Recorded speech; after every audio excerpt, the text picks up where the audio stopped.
Hola chicas, ¿cómo están? Bien, ya.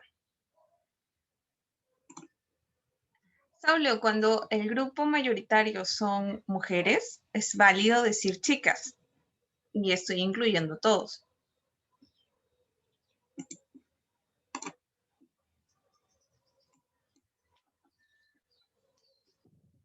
De verdad, si yo digo chicas, estoy refiriéndome a toda la sala, porque somos 2, 3, 4, 5, 6, 7 chicas.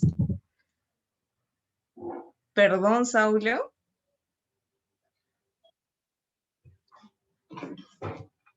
Ya. Chicas, Saulo y Marco, buenos días.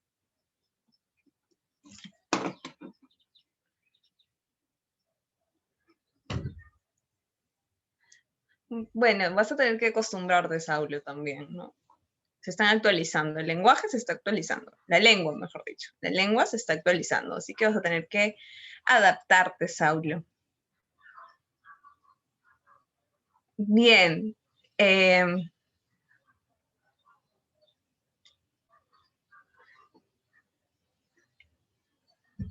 ¿Cómo estamos? ¿Están haciendo sus balances de año? Ya el jueves es 31, culmina este 2020.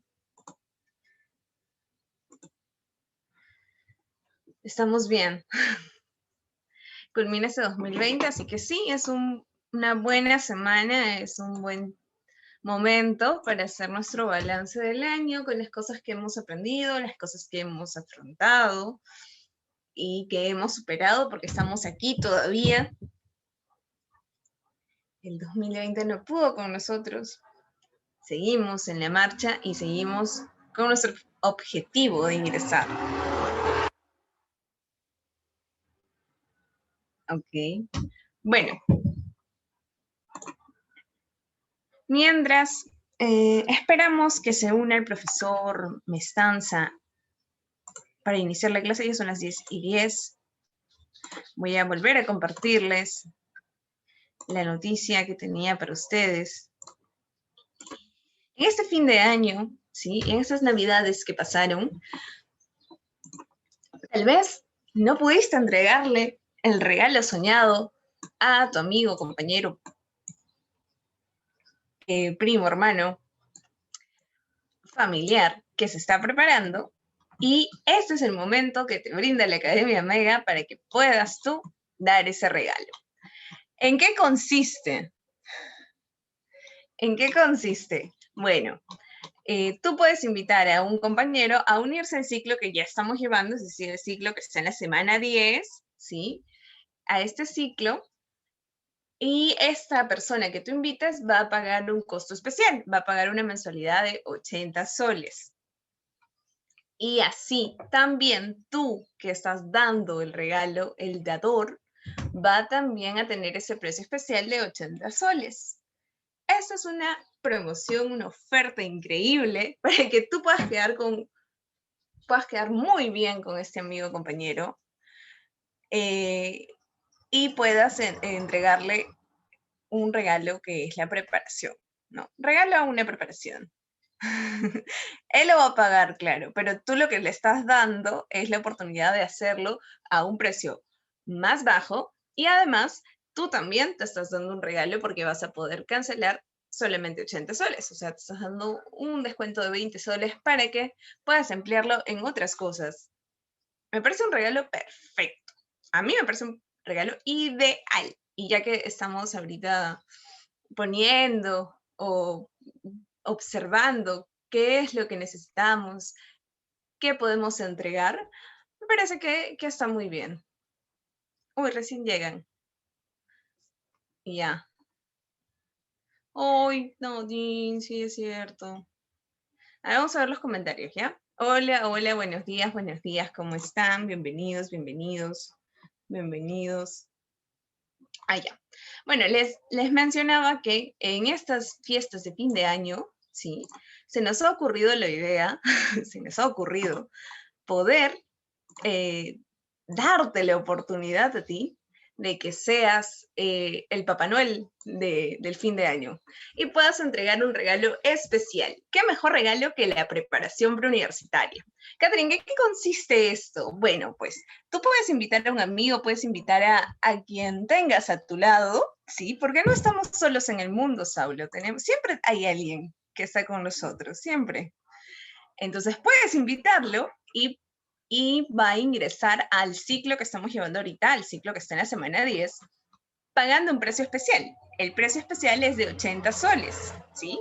80 soles es el precio que va a pagar esta persona a la que tú invites. Y tú, que estás dando el regalo, aparte de llenar de alegría a la otra persona, vas a también obtener el precio especial de 80 soles. Es decir, los dos pagarían 80 soles en la mensualidad, que me parece un súper regalazo para estas fechas.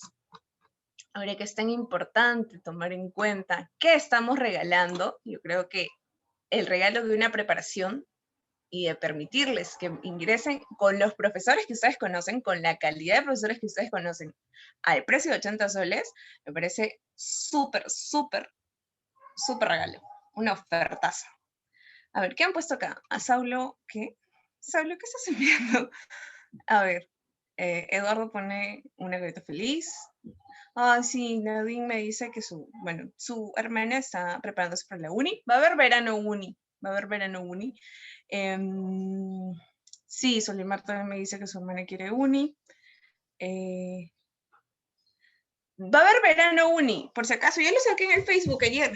Ayer, sí, es sorpresa para todos, porque vamos a tener un verano uni. Oh, y Sofía me dice su hermano no quiere. Bueno, pero en el camino puede ir descubriéndolo, ¿no? La cosa es que pueda participar. O sea, tú inscríbela y en el camino lo va a descubrir, no te preocupes. A ver qué ponen. Saulo, jo. La soledad. La soledad me acompaña. A ver. Si traigo más invitados me descuentan más. Ah, lo conversamos, Cristina, lo conversamos. Trae 100. Va a haber ciclo uni, sí, ayer lo publiqué. Gracias por seguir el Facebook. Ayer lo publiqué, pero solo va a haber verano uni. Alguien invíteme. No se van a invitar entre ustedes, Eduardo. Van a invitar a externos, o sea, uno de ustedes invita a un externo al precio de 80 soles y ustedes también pagan 80 soles. Pero no entre ustedes se van a invitar. Ah, claro. Ah, sí, claro, ustedes no entran a Facebook porque están alejados de toda red social, ¿verdad? Qué horror, yo no lo recordaba, no lo tenía presente, ¿cómo no lo voy a tener presente? Ustedes están alejados de toda red social, no están subiendo estados de WhatsApp, no, claro que no hay interacción, no hay actividad, no estoy yo ganándome con todos los estados que suben, no, claro que no. 0% Facebook, 0% WhatsApp, Instagram, claro que no. ¿Cómo es posible? Yo ahí asumiendo que ustedes están conectados con el celular, no, es inadmisible. Entonces les comento, ¿no? Ya que ustedes están alejados del mundo real, les comento. Ayer publiqué un post sobre el verano uni que vamos a abrir. Vamos a abrir un verano uni y estamos apostando por la preparación de un ciclo uni. Así que ustedes pueden invitar a sus compañeros, a sus hermanos, si es que están interesados en uni y agraria, este ciclo va a ser ideal para ellos, ¿no? Recién pueden conocer el mundo de la preparación preuniversitaria a través de ese verano. De acuerdo, ya. ¿De qué están hablando ahora? ¿Están hablando de que les roben el celular? Bueno, ya creo que nos estamos extendiendo, nos estamos yendo por las ramas y el profesor Mestanza ya está con nosotros, está escuchando, está leyendo y escuchando todo lo que están diciendo. Bueno, solamente yo estoy hablando, ¿no? Pero está leyendo todo lo que ustedes están escribiendo. Profesor Mestanza, buenos días. Hola Gaticita, ¿cómo estás? Buenos días muchachos, un gusto saludarlos. Bienvenidos pues en sí a la última clase del año, ya que el año que se avecina, nos espera pues en sí un año recontra prometedor, lograr el objetivo más importante que es el ingreso a la universidad. Muy bien, a ver, quiero que me confirmen si logran escucharme y logran observar mi pantalla. Hola, hola, chicos. A ver, rapidísimo, ¿logran escucharme? ¿Logran observar mi pantalla? ¿Qué me dicen por ahí? Muy bien, hola, ¿qué tal, Eduardo? ¿Cómo estás? Buenos días, buenos días. Muy bien, ¿qué tal, muchachos? Listo, ahora sí. Marquito, ¿qué tal? Saulo, ¿cómo estás? Eduardito, Ruth, ¿cómo estás? Nadine, Sofi, Solimar, ahí está la gran Solimar. Presentación de Año Nuevo con Solimara y la magia del norte. Rodrigo Flores, ¿cómo estás, campeón? Hola, Jennifer. Hola, Ruth. A ver, ¿qué tal? Sí, muy bien. Me dicen que sí me escuchan. Hola, Melanie, ¿cómo estás? Brisa, hija, buen día. ¿Cómo estás? Buenos días, Israel. Buenos días a todos, Nadine, Melanie y todos los que forman parte de la Academia Mega. Quiero comentarles también adicional a lo que ya ha informado la señorita Katy, que sí, efectivamente estamos iniciando el ciclo Uni. No puedo, a ver, no podíamos iniciar un ciclo en sí sin antes tener pues a los profes precisos para un ciclo tan especial como es el ciclo Uni. Muy bien, ustedes saben pues en sí que el ciclo Uni tiene pues en sí una preparación distinta a lo que tiene San Marcos. Entonces, en ese sentido, teníamos que enfocarnos bien en lo que nosotros vamos a ofrecer y lógico, ¿no? Una vez que se inicie este ciclo de verano, el siguiente paso es el ciclo semestral y el ciclo pues en sí semianual Uni. Muy bien, ahora, si hay algunos alumnos que tienen pues algunas dificultades o aún no saben, como muchos, ¿no? No saben qué cosa van a estudiar, entonces les comento rapidísimo que nosotros estamos trabajando de la mano, pues en sí, con una empresa que brinda asesoría psicológica. Es por ese motivo que también ustedes van a pasar, inclusive tenía entendido que iba a haber una reunión con sus papis, ¿no? Una reunión con sus papis justamente para que puedan asesorarlos, los psicólogos con los que trabajamos, ¿no? Y puedan apoyarlos a ustedes. Eso todavía queda en pie, no se olviden, por favor. Vamos a coordinar con Katy y con sus padres directamente para justamente enseñarles, ¿no? También a veces el padre piensa que porque paga, listo, ¿no? Ya mi hijo ya tiene, pues en sí, ya va a ingresar, ¿no? No se trata solamente de pagar, se trata también de apoyar, se trata de formar parte de la preparación y es por ese motivo que va a haber una charla con sus padres. Ahora, para los chicos nuevos, para aquellos que recién se van a sumar y todavía no saben qué cosa estudiar, va a haber pues en sí qué cosa, un examen, ¿no? Se les va a tomar un examen, un test vocacional que ustedes ya conocen y un test personal, ¿no? Entonces van a haber dos tests, el vocacional y el personal. Si efectivamente en tu test vocacional te sale, por ejemplo, que tú puedes ser abogado, administrador, pero en tu test personal eres tímido y no sabes expresarte, ¿cómo diablos vas a ser abogado si con las justas hablas? Entonces, para eso tenemos que buscar, ¿no? Y ahí el psicólogo es el que ordena y te orienta, ¿no? De acuerdo a tu personalidad, dónde puedes en sí trabajar, cómo te puedes desenvolver. Entonces, ya sabes, amigo, si tienes ahí primos, amigos que todavía están inseguros, vamos a desarrollar justamente todo esto, ¿no? Pero lo primero que uno tiene que tomar en cuenta en una preparación es las habilidades que tiene. ¿Qué cursos, por ejemplo, domina más? Y dentro de ello poder, pues, en sí ajustar de acuerdo a lo que más o menos domina, ajustar pues en sí o recomendar una carrera o un tipo de preparación. Y sí, efectivamente va a haber un ciclo semestral. Muy bien, con la misma exigencia que ponemos acá en lo que viene a ser nuestro ciclo San Marcos, como ustedes han visto con todos los docentes, igual. Muy bien, muchachos, listo. Como les había comentado, no sé si estará por acá Piero, también comentarles a todos ustedes que nosotros ya coordiné ya en sí con el profesor Mendoza, solo quedó en darme un día que no coincida con sus demás trabajos, estoy a la espera nada más del día y la hora.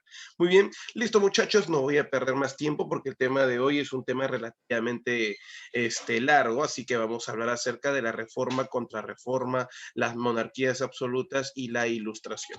Hablemos acerca de la reforma protestante. Recordemos que esta es una consecuencia de la difusión del humanismo, ¿correcto? ¿Por qué motivo? Recordemos que el humanismo desarrolló una capacidad crítica racional en el hombre. ¿Qué significa eso de desarrollar una capacidad crítica racional en el hombre? Significa principalmente que esta llamada en sí, no te olvides, ese movimiento cultural, ese movimiento intelectual, pues, en sí una capacidad de razonar y no dejarse llevar simplemente por la fe. Recordemos que la educación durante la Edad Media giró en torno pues a la escolástica, a la idea del predominio de la fe sobre la razón. Entonces, en ese sentido, ¿qué es lo que termina pasando? Va a cambiar esa llamada idea de que primero está la fe y luego está la razón. Entonces, profe, a ver, píntanos la cancha, ¿cómo va a ser ahora la situación de manera particular?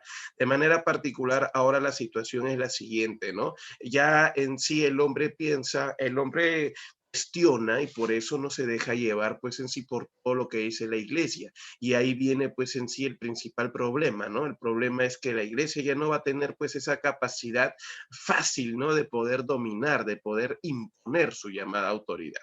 La reforma protestante, en resumen, termina siendo la etapa de crisis de la iglesia católica.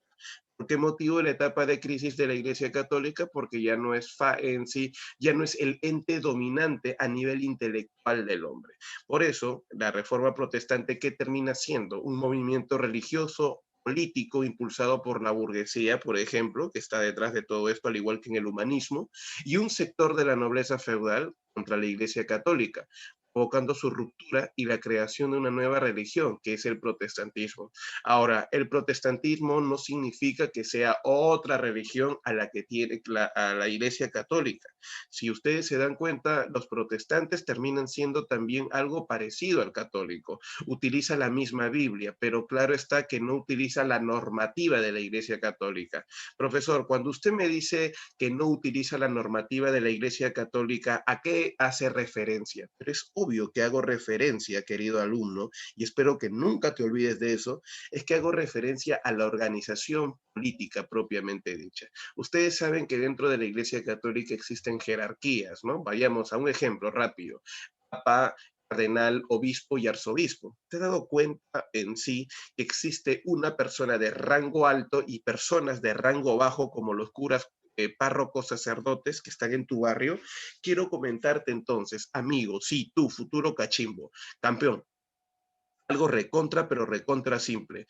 Mi estimado y querido alumno, si nos damos cuenta un poquito de esta situación, estamos viendo pues algo bastante particular, ¿no? ¿Qué es lo particular detrás de todo esto? Lo particular detrás de todo esto es que simplemente acá en estas iglesias protestantes no existen esas jerarquías. Recuerda que acá se habla de una comunidad de fieles, donde todos tienen los mismos derechos y todos tienen la misma capacidad de discernir, de votar o representar. Ahí encontramos la gran diferencia. Muy bien, entonces, eso es la reforma protestante, campeón. Ahora, el contexto. ¿Qué nos demuestra el contexto? Durante esa época, mientras se está desarrollando la reforma protestante, Europa, por ejemplo, nos habla del llamado capitalismo, está viviendo la etapa del capitalismo mercantil en el siglo XVI, ¿no? Las monarquías absolutas son los entes dominantes, ¿correcto? Que van a terminar manejando el destino del hombre durante esa época. La crisis del feudalismo era lógico, porque gracias al humanismo, si bien es cierto, políticamente había una intención, ¿no? Tumbarse al sistema feudal, de tumbarse al sistema feudal lo lograron, tanto así que debilitaron el sistema feudal. Pero el detalle particular está que fortalecieron el poder de los reyes, ¿no? Y bueno, el humanismo. Ahora en el Perú, mientras se vive la reforma protestante en el siglo XVI, recuerda que acá los españoles están colonizando nuestro territorio, el Tahuantinsuyo, ¿no? La invasión española al Tahuantinsuyo y posteriormente la creación del virreinato en 1542. Si la invasión Pizarro a la cabeza se dio oficialmente en 1532, en 1542 ya se está pues en sí estableciendo el sistema virreinal. Muy bien, ese es el contexto de la reforma protestante. Vamos a responder rapidísimo a una duda que me deja Piero Benítez. Al final fue lo mismo que nada, ¿verdad? Efectivamente, pero hay una gran diferencia, estimado Piero, que a continuación ya en la clase vamos a ir desarrollando, pero es muy fácil. Recordemos nada más que será lo mismo en torno pues en sí a algunos dogmas, no a todos, pero recuerda pues en sí que la gran diferencia está en su forma de organización, en su forma de representar de representación. Ahora me planteas que algunas diferencias puede estar en leer la Biblia. Tú sabes que ahora el católico también interpreta libremente la Biblia, no necesariamente. Encontramos las diferencias en la organización, correcto, y en sus propios dogmas que ellos expresan a través de la idea de los sacramentos. Muy bien, sí, efectivamente generaron guerras y diferencias y la corrupción en todos los casos continuó reinando. Recordemos que al final cada uno de ellos representa un interés, ¿no? Un interés particular. Hoy en día esas iglesias protestantes en sí han terminado siendo el germen justamente pues de qué, de que un grupo se sigue enriqueciendo y otro grupo se sigue empobreciendo, con el respeto que merecen muchas, pero muchas en sí legiones religiosas que en la actualidad existen, pero hay que ser sinceros y esto no es ningún secreto. Hoy muchos en sí pastores, que ese es el término que se utiliza para ellos, simplemente aprovechando el poder de convencimiento que tienen, vamos a decir así, su oratoria, terminan pues controlando la mano de obra de las personas, de sus fieles, ¿no? A los cuales al final los terminan invitando a tributar casi de manera obligatoria. Y eso se le conoce con el nombre pues en sí del diezmo, ¿no? Entonces ahí encontramos pues en realidad justamente una manera de representar. Y ahí si alguno de ustedes me puede preguntar, ¿no? ¿Cree en Dios o no cree en Dios? Creo en Dios, pero yo creo en un Dios a mi manera, no a la manera de cómo ellos lo explican y cómo debo seguir justamente a Dios, tributando, dogmatizándome. No, ese no es justamente mi forma de ser. Sí, Sofía Toledo, efectivamente, así son algunos los llamados adventistas, ¿no? Listo, señores, ahí está. Ahora pasemos a la siguiente diapositiva. ¿Y cuáles son las causas de la reforma protestante? Socialmente hablando, acabar con los privilegios que tiene el clero. Imagínate que la iglesia ha creado un imperio. Es como quien dice, pues en sí, el barco de oro, ¿no? Es el dorado que tanto querían los españoles. Ya, ahí se encontraban harto oro y mucha riqueza.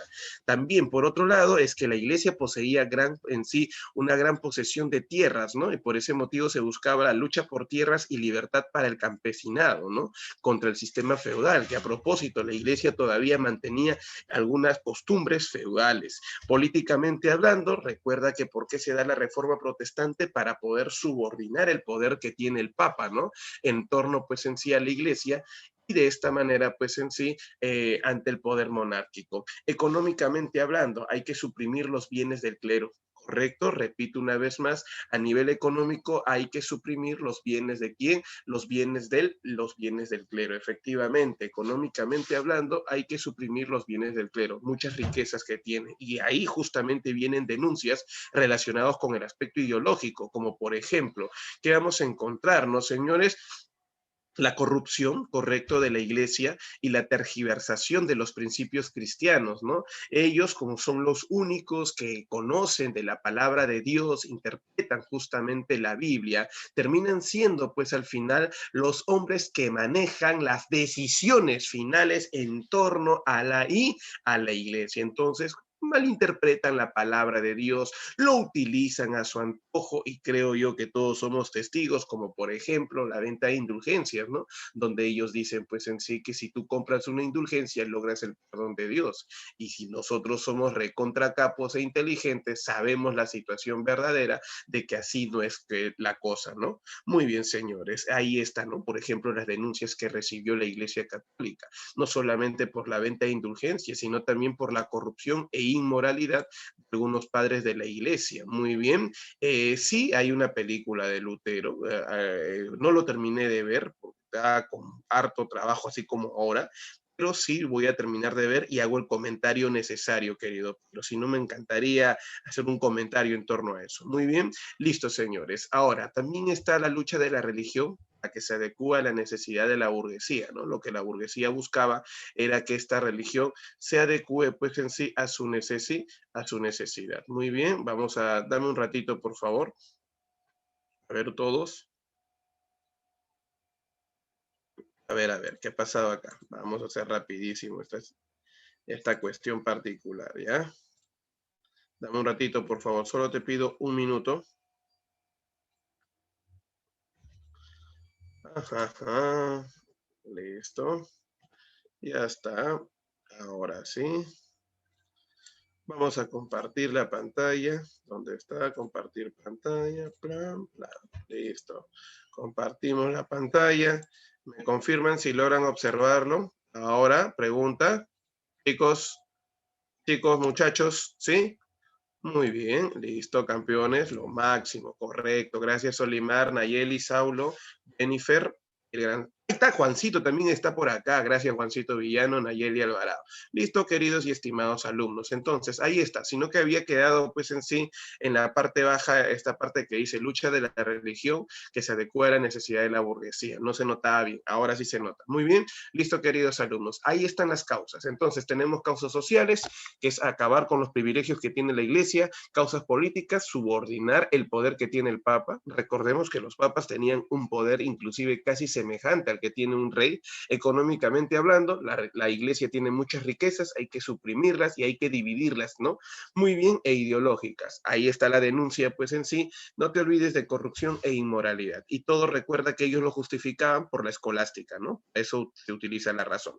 Ahora, cuando nosotros hablamos acerca de la Reforma Protestante, si bien es cierto, la Reforma Protestante se desarrolla en el siglo XVI en el contexto del Renacimiento, hay que recordar que esta Reforma Protestante se está iniciando antes, no te olvides, por favor, ¿correcto? Entonces, te repito una vez más, la Reforma Protestante se está iniciando antes. En el siglo XIV, siglo XV ya vemos justamente pues en sí algunos antecedentes. Las personas que se adelantan a su época, correcto, son conocidas con el nombre de ¿qué? Se les conoce con el nombre de precursores. Entonces, si nosotros ponemos ahí antecedentes, cabe mencionar, resaltar que esos son ¿qué cosas? Son los llamados precursores. Precursores son personas que se adelantan a su época. Repito una vez más, la reforma protestante es propia del siglo XVI. Los precursores son de antes. Entonces, por ejemplo, en Inglaterra encontramos a Juan Wyndorf, quien critica los tributos, el cobro de tributos que tiene la iglesia, ¿no? Son demasiados y que solamente los enriquece. Y por ese motivo, él dice, ¿no? Ellos malinterpretan la palabra de Dios y lo utilizan a su antojo. ¿Para qué? Para poder justamente cobrar estas indulgencias. Entonces, o cobrar tributos. Por ese motivo, él traduce la Biblia al inglés. Es uno de los primeros hombres en traducir la Biblia de acuerdo al interés que tienen pues en sí su población. Algo parecido en el siglo XV también, justamente destaca ahí Juan Hus, pero en el territorio de Praga, ¿no? Es uno de los primeros hombres en denunciar la corrupción del clero y por ese motivo propone secularizar las tierras del clero. ¿Cómo es eso de secularizar? Dividir las tierras en favor de los más necesitados. ¿Tú sabías que esto le costó a Jan Hus justamente pues en sí ser condenado a la hoguera? A través del concilio de Constanza, muy bien, vemos en esta primera imagen al Papa condenando al pobre hombre llamado Juan Hus. Él es claro, ¿no? Él es claro, él simplemente está diciendo que la iglesia en sí tiene muchas riquezas y esas riquezas en realidad no tienen que ser pues para ellos, sino tiene que ser una ayuda para los más necesitados. Todos, alumnos, todos ustedes acá tienen que manejar esa información, tienen que recordar que la iglesia como institución tenía un objetivo, ayudar al más necesitado. Repito una vez más, ¿ayudar a quién? Al más necesitado. Pero amigo, amiga, ustedes, todos ustedes, ¿qué vemos en realidad en la iglesia? No estamos viendo a una institución que se está enriqueciendo, no estamos viendo a una institución en sí que simplemente vive del más necesitado, en vez de que la iglesia ayude al más necesitado, es al revés, él vive del más necesitado. Bueno, señores, le costó pues una denuncia de herejía, brujería, este hombre está siendo poseído por el demonio, por ese motivo habla así. Pobrecito Jan Hus terminó siendo pues en sí condenado a la hoguera por el concilio de Constanza y fue asesinado. Entonces, Hus será conocido por criticar el enriquecimiento de la iglesia. Ahora también en Florencia, Italia, destaca Samborola, correcto, en el siglo XV, quien critica las costumbres del pueblo, las banalidades, el lucro y lujurias.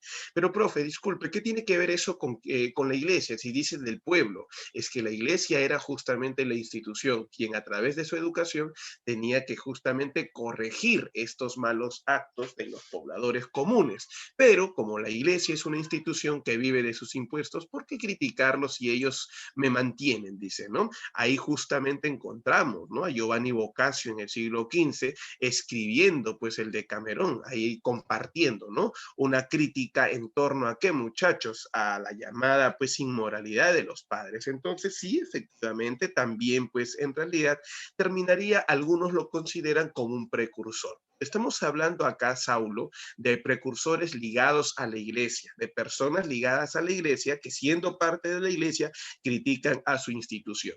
En el caso particular de Giovanni Boccaccio es un literato criticando a la iglesia. Por eso que algunos lo consideran un precursor de la Reforma Protestante. Muy bien, listo. Finalmente, hablemos de John Wycliffe, correcto, en Inglaterra en el siglo XIV. Ahí él es uno de los hombres que realiza una crítica a la inmoralidad, a la corrupción de los padres de la iglesia. Vemos en la última imagen a Wycliffe y él es uno de los hombres, pues, en realidad, que denuncia esto, ¿no? La corrupción y principalmente la inmoralidad. ¿Sabían ustedes que Wycliffe fue la inspiración justamente de este señor? ¿De quién? De Martín Lutero, quien en el siglo XVI es el iniciador de la Reforma Protestante en el territorio de Alemania. Respondiendo, por ejemplo, a una pregunta del examen de admisión de la Universidad Nacional Federico Villarreal, ¿no? Villarreal preguntaría dónde se inicia, pues, la Reforma Protestante. La respuesta es bien simple, en Alemania. San Marcos pregunta algo parecido, pero te dice quién es el ya iniciador de la Reforma Protestante. Bien, acá viene la respuesta. Recuerda que en Alemania la Reforma Protestante fue dirigida por el monje agustino Martín Lutero. Este gordito, correcto, de ropita negra, sombrerito negro, una especie de boina negra, justamente es Martín Lutero. Martín Lutero no es cualquier loco que se le ocurrió, pues, en realidad hablar mal de la iglesia y listo, denunció. No, él es un padre agustino, correcto, que va a criticar, pues, en sí la corrupción e inmoralidad de los padres de la iglesia. Hay que, en resumen, él representa también los intereses de una clase social. Él, en primer lugar, cuando hizo su reforma protestante, inició la reforma protestante justamente publicando una obra. O sea, todo se inicia con la publicación de su obra llamada Las 95 Tesis contra las indulgencias, que consiste en denunciar la corrupción de la iglesia, donde la iglesia cobraba, ¿por qué? Por el perdón de los pecados. Repito una vez más, ¿por qué cobraba la iglesia? El perdón de los pecados. Denunciar a la iglesia era, pues, denunciar a una gran autoridad. Para esa época, en el contexto se viven las monarquías absolutas, los cuales justifican su poder bajo la idea del providencialismo, el cual, según la iglesia, dice que el poder que tiene el rey proviene de Dios. Entonces, si cae la iglesia, también cae el poder del rey. Por ese motivo, pregunta, ¿qué pasó? Tanto rey y tanto, pues, iglesia invitaron a Martín Lutero a una reunión, al cual estas reuniones religiosas se les llama dietas, y destaca la dieta de Worms en 1521. Al rey no le conviene que la iglesia ordene el asesinato de Martín Lutero por una razón. ¿Por qué motivo? Si lo mandan a matar, él queda como un héroe y ha dicho la verdad. Entonces el rey le aconseja políticamente hablando al papa y le dice, oye, no lo mandes a matar, loco, porque si lo matas, él es héroe y dijo la verdad y nosotros quedamos mal. Hagamos algo bien chévere. ¿Qué cosa, rey? Hagamos que él se retracte. ¿Pero por qué, rey? ¿Por qué dice eso? Porque si él se retracta, ¿cómo queda? Como un mentiroso. Sí, entonces cada quien se mantiene en su lugar y lógicamente va a mantener el poder. Pero ahí entra a tallar, pues, una clase social. No te preocupes, Lutero. Si alguien te hace algo, nosotros te vamos en sí a proteger. ¿Quiénes van a hacer el chaleco de Martín Lutero? ¿Quiénes van a chalequear? Ahí está la nobleza. ¿Alguien me puede decir por qué motivo la nobleza chalequea a Martín Lutero? Recontra fácil esa pregunta. Nos acordamos de la clase pasada, oye, muy bien, para recuperar su poder, para recuperar las tierras que han perdido después de la, no te olvides, durante la etapa de crisis posguerra de las cruzadas. Entonces queda claro que él representa, Martín Lutero, ahora sí, señores, representa a la nobleza alemana y apuesta al poder del clero. ¿Me dejo entender? Entonces, quitarle sus riquezas al clero. El pretexto utilizaron estos, tanto la nobleza, correcto, como Martín Lutero, era justamente la venta de indulgencias de la parte de la iglesia a los creyentes como una manera de obtener la salvación. Pero si tú eres recontra capo y te acuerdas justamente ¿Cómo nacieron las indulgencias? A los que repasan, claro está, las indulgencias nacieron bajo el pretexto de una ayuda a la iglesia para poder construir la Basílica de San Pedro, o sea, la iglesia de San Pedro.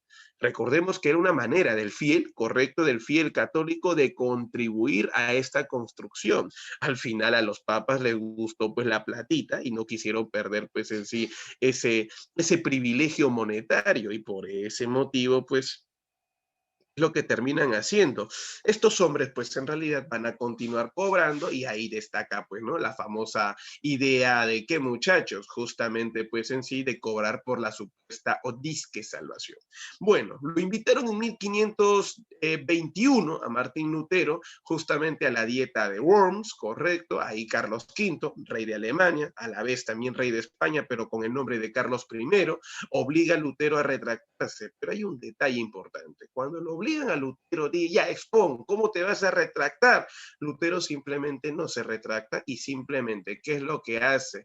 No te olvides, por favor. Es acá donde Lutero reafirma que, muchachos, voy a apuntarlo, reafirma sus dogmas. Y por ejemplo, ahí plantea, correcto, que los hombres deben interpretar libremente la Biblia. ¿Por qué motivo él plantea que los hombres deben interpretar libremente la Biblia? ¿Por qué? Porque considera en realidad que cuando la iglesia lo hace, simplemente, ¿qué es lo que imparte? Imparte pues en sí intereses de por medio. Por eso existe la corrupción, por eso existe la inmoralidad. ¿Me dejo entender? Mira lo que termina haciendo Martín Lutero. Segundo, Martín Lutero considera, correcto, si lo primero que él ha hecho es, ¿qué cosa, muchachos? Es pues en realidad, como te había mencionado, es impartir, vamos a decir de esta manera, ¿no? Nos dice, no, o plantea la libre interpretación, vamos a apuntar acá, interpretación de la Biblia. Otra cosa que también plantea nuestro amigo Lutero, justamente son los dogmas, y ahí plantea que el bautismo, correcto, es un dogma que se debe mantener al igual que la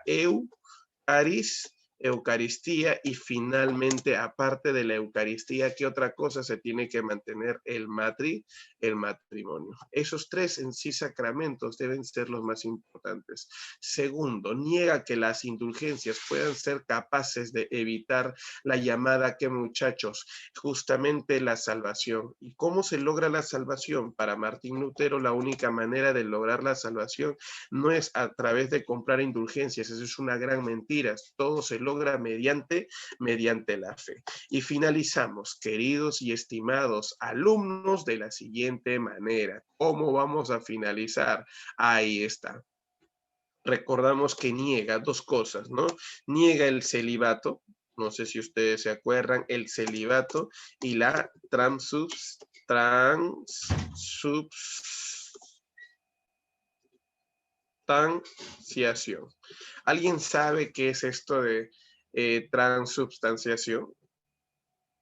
Primero, te explico con lo que es el celibato. Alguno de ustedes recordará que todo padre o monja, correcto, ligado a la iglesia oficialmente hablando, no puede tener una relación con alguien, pues, con alguien de otro sexo. Si eres padre de la iglesia, tú no puedes tener una relación con una monja o una mujer cualquiera.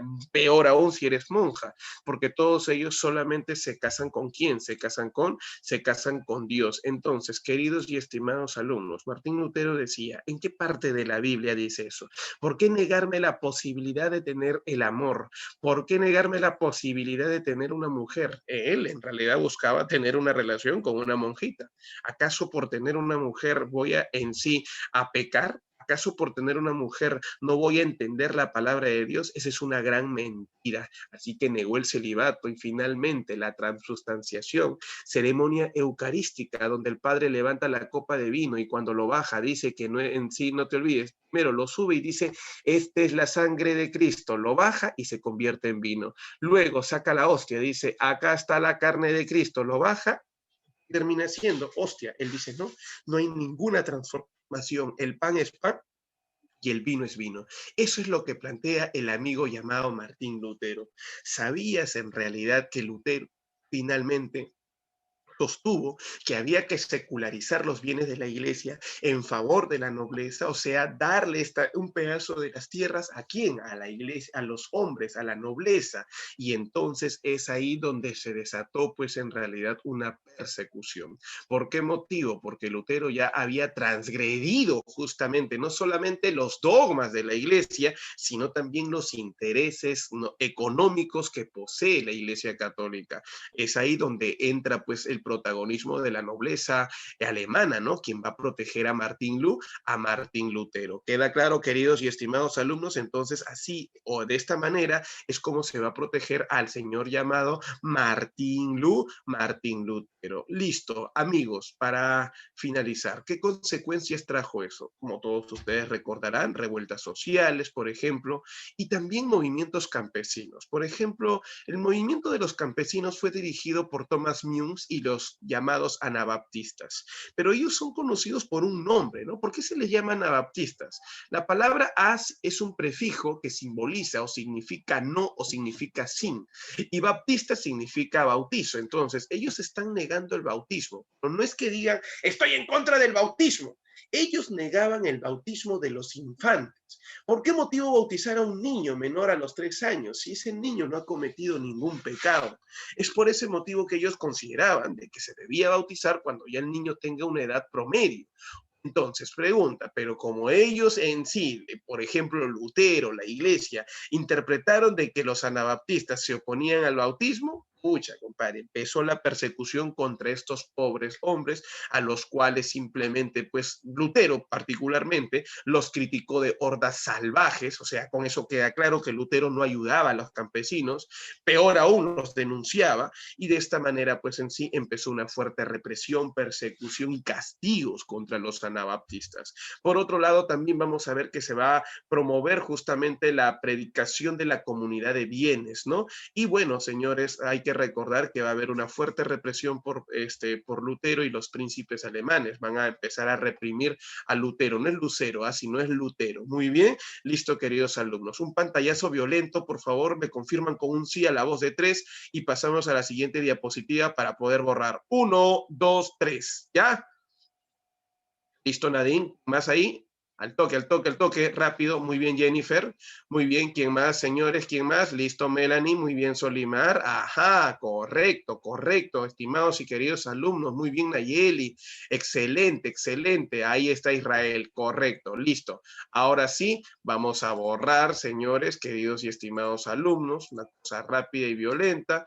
Y continuamos con nuestra diapositiva. Vamos a ver que en 1529 Carlos V una vez más ofrece justamente una reunión con los llamados luteranos y con los príncipes de Alemania, a quien le dice, ya muy bien, van a poder predicar, pero ojo entre ustedes. ¿Cómo es eso? O sea, no voy a permitir, le dice Martín Lutero en la Dieta de Espira, que ustedes difundan su religión. O sea, te va a permitir, y tú ya eres protestante, quédate como protestante, pero no te voy a permitir que difundas ese llamado pensamiento. Entonces la pregunta es, ¿contra qué derecho, señores, está atentando Carlos V? Muy fácil, contra el derecho a la libertad de expresión. Por ese motivo, la Dieta de Espira termina siendo, pues, al final termina siendo una protesta de parte de quién, justamente de los seguidores de Lutero, los cuales van a protestar para poder difundir correcto libremente su pensamiento. Es ahí en la Dieta de Espira o tras la Dieta de Espira donde nace el término de protestantes oficialmente hablando, ¿no? Si bien es cierto, desde antes se inicia la Reforma Protestante, pero acá ya se les llama protestantes porque justamente empezaron a protestar. Al año siguiente, en 1530, se llevó a cabo la Dieta de Habsburgo, donde Lutero estuvo mal, tuvo que mandar solo a su representante o discípulo llamado Felipe Melanchthon y presenta sus planteamientos, creando oficialmente la llamada Iglesia Evangélica Reformada a través de las confesiones de Augsburgo, el cual, las confesiones de Augsburgo, en palabra de buen cristiano, simboliza el llamado nacimiento de la Iglesia, en pocas palabras, luterana. Con todos ustedes ya nació la Iglesia Evangélica Reformada, o en palabras de buen cristiano, llamada la Iglesia Luterana. ¿Cuáles son los planteamientos de esta llamada, pues en sí, Iglesia luterana, muy fácil, señores, los planteamientos. Número uno, en sí, la única fuente de fe es la Biblia, interpretada libremente por quién, por cada creyente. Entonces, en esta iglesia no existe restricciones, ¿no? Si ellos proponen la libre interpretación de la Biblia, se interpreta libremente la Biblia. No hay jerarquías eclesiásticas, acá no hay esa idea de que hay papa, cura, párroco, no, acá todos tienen el mismo rango, pero siempre va a haber un líder, el cual va a ser llamado pastor, ¿no? O ministro de Dios. También la fe, recuerda tú que en esta religión es la única que es el único medio de salvación, se niegan otras vías, correcto, prometidas por la iglesia para la salvación, criticando oficialmente a las indulgencias. Recuerda que para ellos, ¿qué es la iglesia? La iglesia es una comunidad de creyentes con mismos derechos, donde correcto, el culto será dirigido por un pastor, que al final será elegido por la comunidad de creyentes. Muy bien. Ahora, esto no le gustó a la Iglesia Católica y es por eso que se inició una guerra entre católicos y protestantes, el cual se desarrolló, no te olvides, entre los años, pues en sí, vamos a decir 35 y 50. Se enfrentaron dos ligas, la Liga Esmalcada, que era la Liga de los protestantes, contra la Liga de Nuremberg de los católicos. ¿Quién terminó ganando? Para 1550 el triunfo terminó siendo de los protestantes. Por eso quiero comentarte rapidísimo, en 1556 se firma la paz de Augsburgo, ya para eso Carlos V en sí ha muerto, Felipe II está asumiendo el poder y lo que él prefiere es alejarse de estos problemas de Alemania. Inclusive se niega, ya no va a ser rey de Alemania Felipe II, ¿no? Solamente su tío asume ese cargo y el tío pues firma la paz de Augsburgo con el cual va a dar tolerancia religiosa a los príncipes alemanes. De esta manera, por ejemplo, ahora los príncipes tienen mayor libertad política. Muy bien. Los súbditos deben abrazar la religión de sus príncipes. En pocas palabras, si un príncipe tiene súbditos, ellos también pueden compartir la religión que ellos tienen y simplemente se va a reconocer también la secularización, ¿no? En pocas palabras, los príncipes de Alemania fueron favorecidos porque van a apropiarse de algunos bienes que posee la Iglesia Católica. Hasta acá, queridos alumnos, estimados alumnos, ¿me deja entender? En resumen, entonces, Martín Lutero, ¿para quién luchaba? ¿En favor de quién? ¿De la nobleza o del pueblo? Al toque, rapidísimo. Quiero ver esa respuesta, algo rápido, por favor.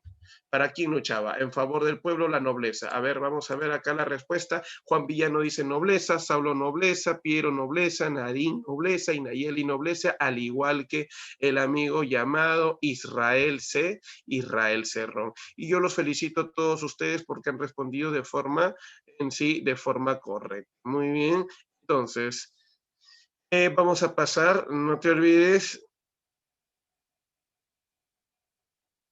a la siguiente diapositiva. Listo, a ver, al toque. Muy bien, señores. Recuerda, pues en sí, vamos a continuar. Y a ver, acá creo que había una pregunta de parte del amigo Malma, quien me preguntaba por qué motivo se le conoce con el nombre de dietas. La respuesta es que eso proviene pues en sí del latín que significa días. Son días de reunión con la iglesia. Muy bien, hijo. Eso es el significado. Espero que hayas entendido. Bien, señores. Ahora, la reforma protestante, como te digo, se inició pues en realidad en Alemania, pero esto continuó en Suiza. ¿Pero por qué dice Suiza-Francia? Porque fue representado por un francés llamado Juan Calvino, a quien lo apodaban o se le conocía también con el nombre de ¿qué? Se le conoce con el nombre de Papa Negro. Correcto, pero no es que sea grone, sino que el amigo es llamado Papa Negro porque era ácido con sus críticas. El hombre que sale en la imagen, ese es el señor llamado Calvino, quien tuvo que escapar de su país porque en su país justamente había una fuerte represión contra la reforma protestante. En Francia lo que predominaba era el sistema monárquico absolutista y este no permitió, por ejemplo, la difusión de este pensamiento. El país que lo adoptó a Juan Calvino es Suiza, donde justamente pues ahí va a tener a un maestro, ¿no? Que es Ulrico Zwinglio, promotor del protestantismo pues en sí suizo. La muerte de Ulrico Zwinglio significó para Juan Calvino tomar el liderazgo de esta llamada pues en sí, ¿qué muchachos? De esta llamada reforma. Ahí vamos a encontrar que quien va a apoyar al señor llamado Correcto, Calvino, muy bien, este va a ser la burguesía suiza y esa burguesía, correcto, va a promover pues en sí una reforma protestante de acuerdo a sus intereses. Ahí Calvino publica una obra llamada Institución de la Religión Cristiana, primero criticando la venta de indulgencias, que por ese motivo, por ejemplo, decía que no, simplemente no podemos nosotros en sí negociar la salvación, porque todos ya tenemos un destino, ¿no? Establecido por Dios. Y esto Calvino lo llama pues en sí predestinación, que los árabes lo llaman mejor de otra manera, ¿no? Lo llaman fatalismo. ¿Queda claro? Listo. Por otro lado, hablaba pues que los únicos medios de salvación, si queremos llamarlo así, ligados a la iglesia, ¿cuáles son, profesor? Terminan siendo, pues en realidad, no te olvides, la fe y la Biblia. Te repito una vez más, ¿qué cosa viene a ser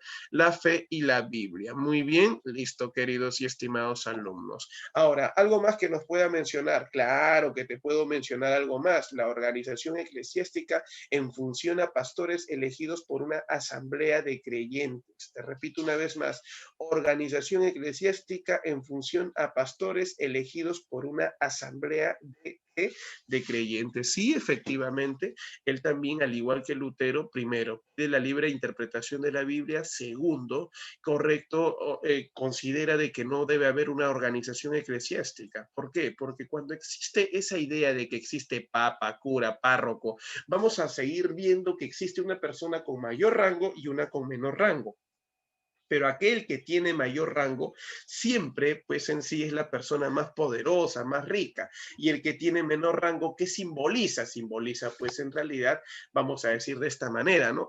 ¿Qué simboliza? Simboliza, pues en sí, una persona pobre, y es ahí donde justamente empieza la corrupción, ¿no? ¿Por qué motivo, profe, es ahí donde empieza la corrupción? Porque es muy sencillo y muy fácil. Todos van a querer tener gran poder y por eso siempre se va, ¿qué cosa, muchachos? Se va a observar pues en sí cierta crítica, ¿no?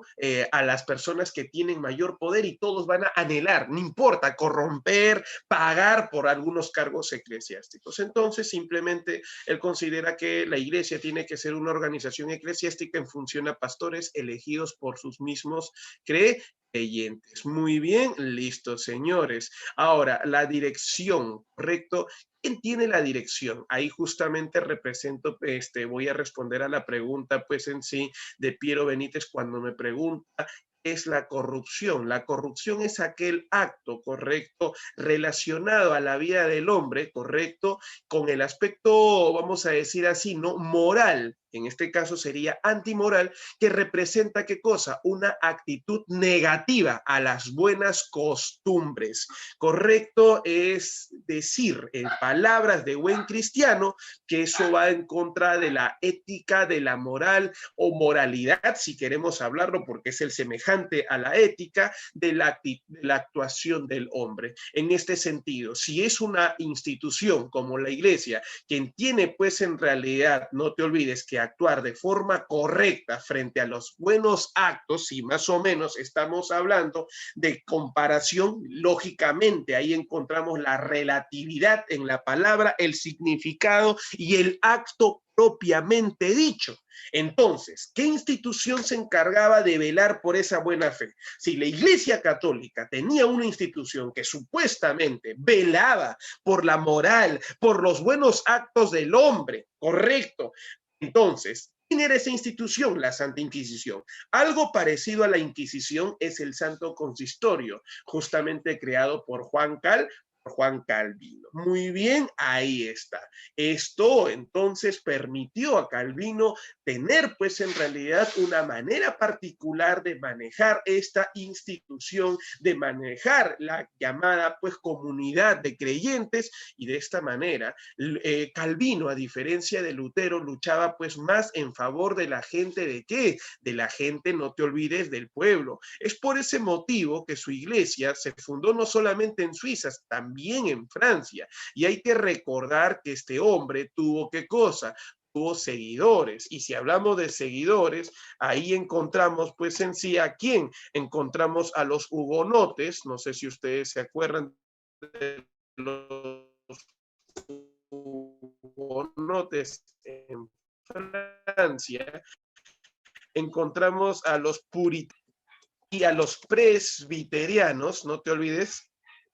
¿En dónde, profe? A los presbiterianos lo encontramos, pues en sí, en lo que hoy en día viene a ser Escocia, ¿correcto? Ahí está. Listo, queridos y estimados alumnos, ahí están, pues en sí, justamente los llamados seguidores. ¿Y por qué él sí tenía seguidores? Porque él sí representaba, pues en sí, los intereses de los llamados desposeídos o de las mayorías. Y bueno, simplemente dentro de esta iglesia habían principios, ¿no?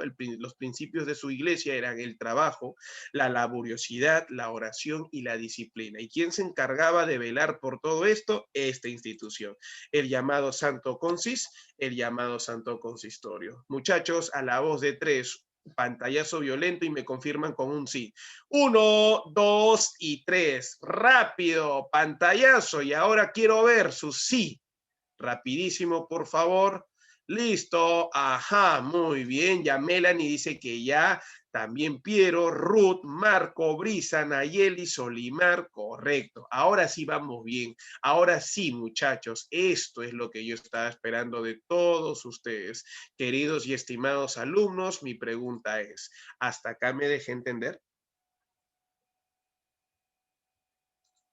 Muchachos de la Academia EMA. Mega, rapidísimo, me estoy dejando entender. Chicos, muy bien, gracias Melanie, Saulo, Nadine, correcto, gracias Juancito, gracias Nayeli. Ahora Piero me hace una pregunta cuando me dice, Calvino estaba a favor del pueblo. Entender, Piero, por favor, que cuando hablamos del pueblo, hablamos de los más necesitados. No es que esté él a favor del pueblo.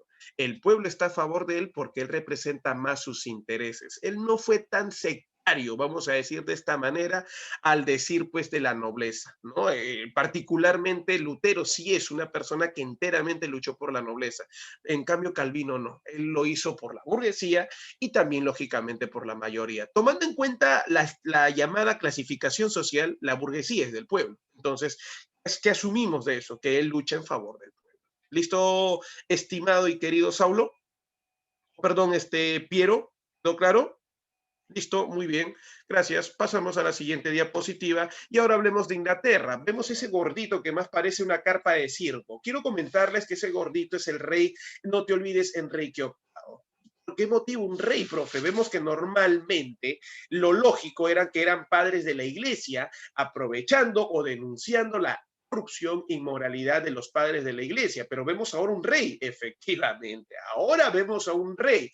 Pero, profe, ¿cómo es posible esa situación? La respuesta es bien simple, hay un interés de por medio. La iglesia católica en sí posee gran riqueza allá en Inglaterra. Adivina qué quiere ser rey. Y es un rey absoluto, quiere apoderarse de esas riquezas bajo el pretexto de que la iglesia se negó pues justamente a otorgarle su divorcio de Catalina de Aragón, que a propósito era la tía de Carlos V, y Carlos V es el rey que más apoyaba a la iglesia. Él dijo, muy bien, estás en mi contra. ¿No me apoyas? Perfecto, no hay bronca. Yo te declaro la guerra. Le declaró la guerra, se enfrentaron en guerra, derrotó a la iglesia católica, la expulsó y se quedó con su riqueza. Así de simple. O sea, profe, ese gordito se quedó con en sí con el poder de la iglesia católica. Efectivamente, expulsó a la iglesia católica de Inglaterra. Profe, ¿me podría comentar algo? ¿Y cómo hizo con la fe? Porque tú sabes, profe, que de la noche a la mañana tú no le puedes cambiar la fe a un pueblo. Tú lo has dicho, no le puedes cambiar la fe a un pueblo. Y entonces, profe, ¿cómo se pinta la cancha en sí en estos momentos? Nos van a contar en la historia que este amiguito, pues para ello va a fusionar dos ideologías, la ideología luterana y la ideología del catolicismo, porque va a mantener la misma Biblia y algunos dogmas.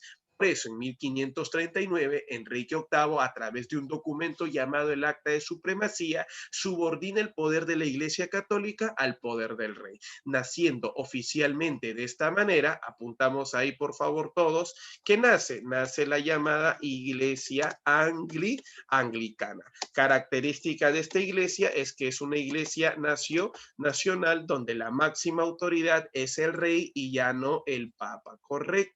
Listo, señores, mantiene la estructura eclesiástica católica, lógicamente diferenciando algo. Él ya no existe papa, el máximo poder lo tiene el rey. Acá en Inglaterra sí se permite la libre interpretación de la Biblia y recordemos algo, el principal objetivo de este señor, ¿qué cosa era? Recuerda pues en sí apoderarse de las riquezas que tenía la iglesia acá católica, por eso confisca los bienes del clero católico y luego, adivina qué hace este gordo maldito, lo va a vender pues en sí a los nobles y a los grandes burgueses que poseían, valga la redundancia, grandes riquezas. Es una cosa pues en realidad donde todo se relaciona con los intereses económicos. Muy bien, queridos y estimados alumnos, ahí encontramos al amigo llamado Enrique VIII. Pero ahora, a su muerte hubieron pues sucesores, ¿no? Ahí encontramos a Eduardo, encontramos a María, por ejemplo, primera, ¿no? ¿Cómo olvidar a María que se había casado con Felipe II, rey de España, que es católico? ¿Sabías tú que como reina, María restableció el catolicismo en Inglaterra? Eso no le gustó a la menor de las hijas de Enrique VIII, y esa es Isabel I, quien fanática del anglicanismo y seguidora del pensamiento de su padre, mató a su hermana, guerreó contra Felipe, quien dijo, ¿cómo vas a matar a mi esposa? No puedes restablecer el anglicanismo, y se enfrentaron y esta mujer le ganó. Recordemos que Isabel I, apodada la Reina Virgen, a través del documento llamado el Acta de Uniformidad, oficializa, repito una vez más, que oficializa. Recuerda que ese documento llamado pues en sí Acta de Uniformidad oficializa el anglicanismo. Entonces, a través de ellos, señores, todo inglés ahora solo tiene que creer en la llamada iglesia anglicana. No puedes creer en otra iglesia porque estarías atentando justamente contra ¿qué? Contra la orden del rey, de la máxima autoridad. Y eso trajo consecuencias sociales y geopolíticas. ¿Por qué? Muchos seguidores, por ejemplo, de Calvino, llamados puritanos, allá en Escocia, los presbiterianos y también los católicos fueron perseguidos en Inglaterra. ¿Y sabías que muchos de ellos terminaron siendo desterrados, expulsados de Inglaterra? Es así, señores, que muchos terminaron llegando a colonizar América del Norte. Hablamos de los Estados Unidos. ¿Quedó claro hasta acá, estimados y queridos alumnos?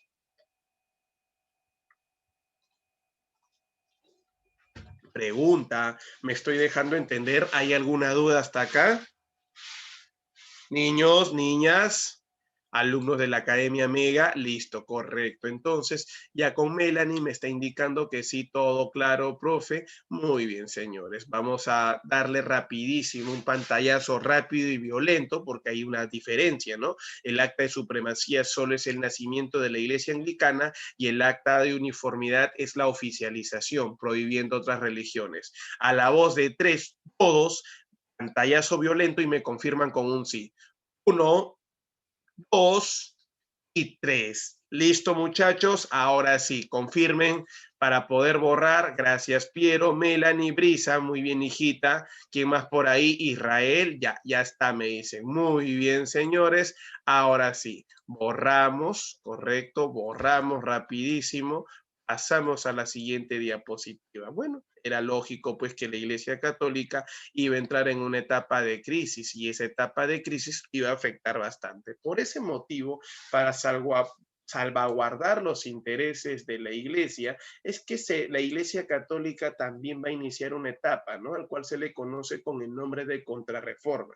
Algunos historiadores han llamado a la contrarreforma, ¿reforma qué? Lo han llamado reforma católica. Apunta ahí, por favor, reforma católica. ¿Qué es la reforma católica? Bueno, termina siendo pues en sí el impulso que hace la Iglesia Católica bajo la protección de la monarquía española, que era muy muy católica a propósito, Felipe II para ser exacto, justamente apoya porque tiene miedo pues a que esta institución se pueda desintegrar y pueda pues desaparecer. Entonces, recordemos algo, si la iglesia cae, también cae el poder del rey porque recuerda que ya no existiría el providencialismo. Por ese motivo, el objetivo de la contrarreforma o reforma católica es simplemente proteger a la iglesia y evitar una crisis total, ¿no? Defender supuestamente la pureza del catolicismo, defender los bienes que tiene la iglesia en frente a la nobleza y reajustar poquito los principios del catolicismo a la realidad que se vive en ese entonces. Fue este señor que sale en la foto llamado Ignacio de Loyola, era en realidad su apodo, porque su verdadero nombre es Íñigo López de Recalde, con el apoyo de Felipe II, quienes iniciaron, correcto, en 1545 hasta 1563, en 25 sesiones discontinuas, el famoso Concilio de Trento.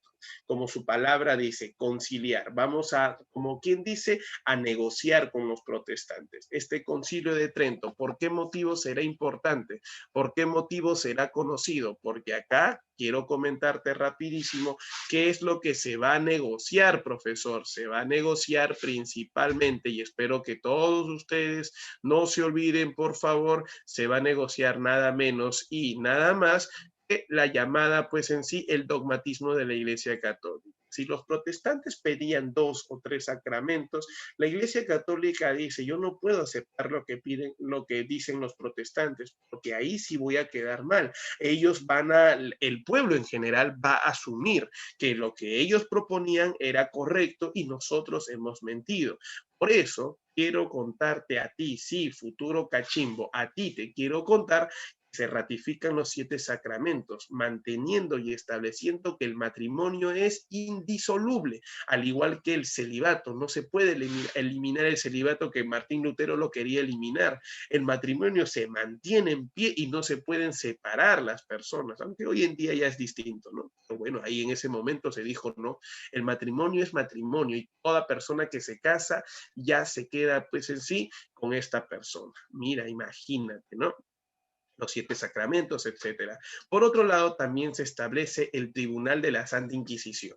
Recuerda que muchos hombres han perdido la fe y para poder recuperar la fe, para poder castigar a aquellos hombres que simplemente no representan, respetan la fe, entonces se crea la Inquisición, que es una institución encargada de velar por la pureza de la fe católica. ¿Queda claro? Ahora, ¿de dónde salieron estas ideas? Recordemos que el humanismo termina siendo la causa ideológica, justamente de qué, muchachos, termina siendo la causa ideológica, muy bien, de esta reforma protestante. Entonces, para ello se establece el índex, la famosa lista de libros prohibidos. Los libros como el de Camerón, la Divina Comedia, correcto, son libros pecaminosos según la Iglesia, los cuales no pueden salir a la luz porque confrontan la realidad con la idea de la Iglesia Católica. Bueno, señores, así quedaron prohibidos.